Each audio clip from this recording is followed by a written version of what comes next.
पहन ले, बढ़िया सेंट मार के घूमी, बढ़िया खा पहन ले, ऊपर से पेंट पुट्टी मारल बा, पालिश बा, अंदर कितना कचरा बा। ये तो खुला के बात समझ में आई।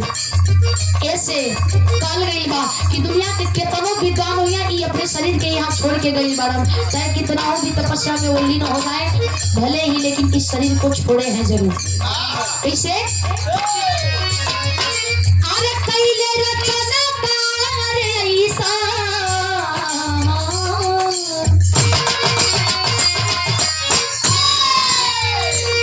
अरे इस सृष्टि के रचना आई तनवा के ई गोल गोल घुमावल गइला समझ में ना आवेला। आदमी कहलन आत्मा, इंसान मर जाला आत्मा ना मरेला। वाकई आत्मा को भी 100 साल और दुआएं मिला है जीने के लिए, और इसका खोज अमेरिका के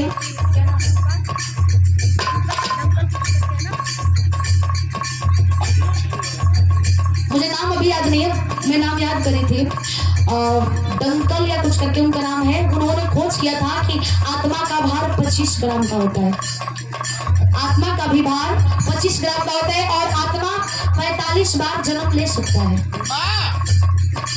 कैसे छुटी जाई धन दौलत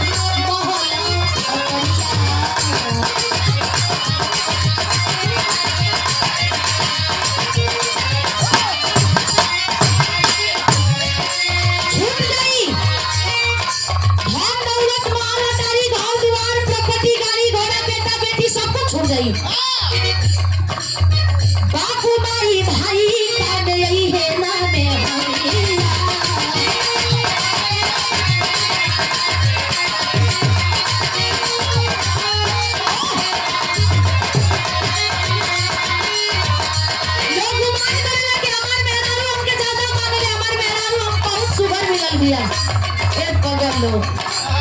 कब तक ये दुनिया 7 वचन निभावे के कसम खियावेला, आ जब अर्थी उठेला तो कंधा बदल बदल के लेके जाला, अनलिमिटेड चक्का हो जाला।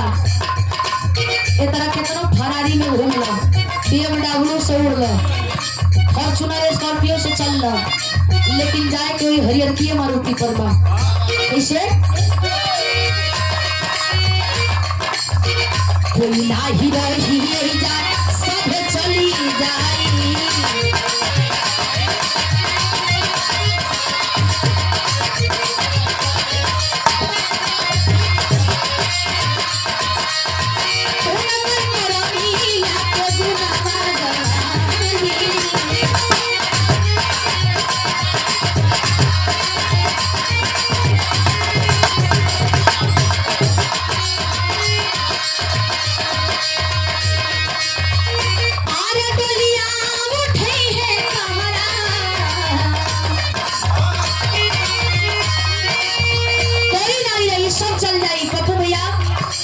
हम चाहते नहीं कि रवा मंच तक आ जाए, हम आपको सम्मान कर देंगे। हमारे सुरेश भैया और हमारे जितना